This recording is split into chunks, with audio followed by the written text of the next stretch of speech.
Vamos a conversar y está en nuestros estudios Salomón Lerner Febres. Hay que hacer la diferenciación siempre. Y bueno, para conversar de estos 10 años del Centro de Investigación de Derechos Humanos de la Pontificia Universidad Católica del Perú. ¿Cómo está? Muy buenos días. Muy buenos días, señorito Vioque. Bueno, a usted siempre lo relacionamos con la Comisión de la Verdad y Reconciliación. Exacto. Por esta lucha de los derechos humanos y las víctimas, sobre todo, de esta época tan nefasta para el país. ¿Hay alguna vinculación directa con este centro de estudios? Por cierto, ya lleva 10 años, ¿no? Luchando también por los derechos humanos, un tema nada fácil. No, el tema es difícil aquí y en otros lados también. Y la pregunta que usted me hace es una pregunta pues pertinente, porque en efecto el Instituto de Democracia y Derechos Humanos, su acrónimo es IDEPUC, nace justamente luego de concluidas las labores de la Comisión de la Verdad y Reconciliación que yo tuve el honor de presidir. Yo era rector en ese entonces también de la Pontificia Universidad Católica del Perú.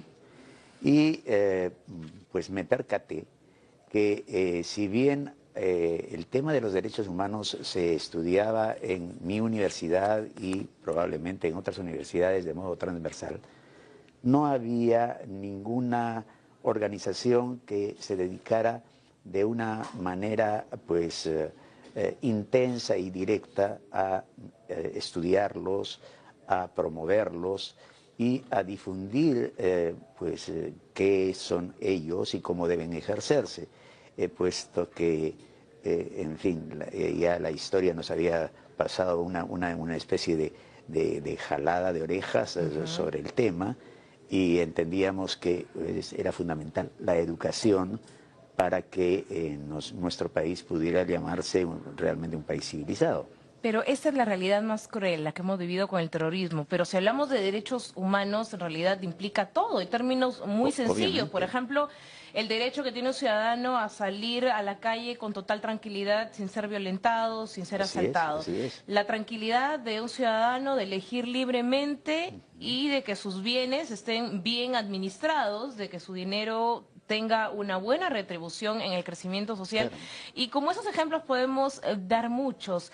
¿Hay algún alcance en este tipo de políticas, por ejemplo, de derechos humanos, pensando en pequeñas cosas, en pequeñas situaciones para el ciudadano? Sí, vea usted, es verdad que se puede hablar de innumerables derechos que son inherentes al ser humano por el hecho de ser pues, un ser humano y no un animal o una cosa.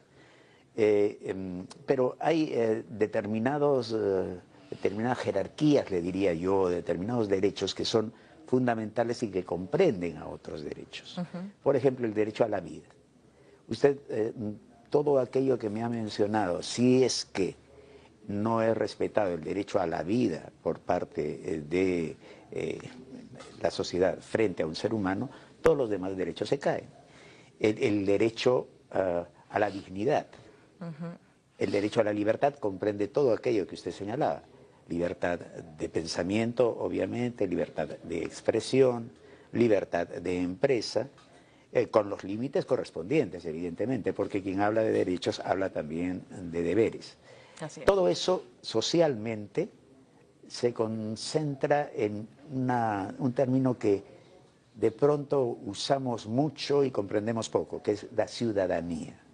Ser ciudadano es ser sujeto de derechos y de deberes, y es tener el reconocimiento del Estado y de la sociedad como alguien que no es simplemente algo más en el mundo de las cosas, sino alguien que tiene nombre, apellido, que piensa, que tiene derecho a sufrir, que tiene derecho a amar, que tiene derecho a pensar, que tiene derecho a educarse, que tiene, en fin, la necesidad de existir plenamente, ¿no?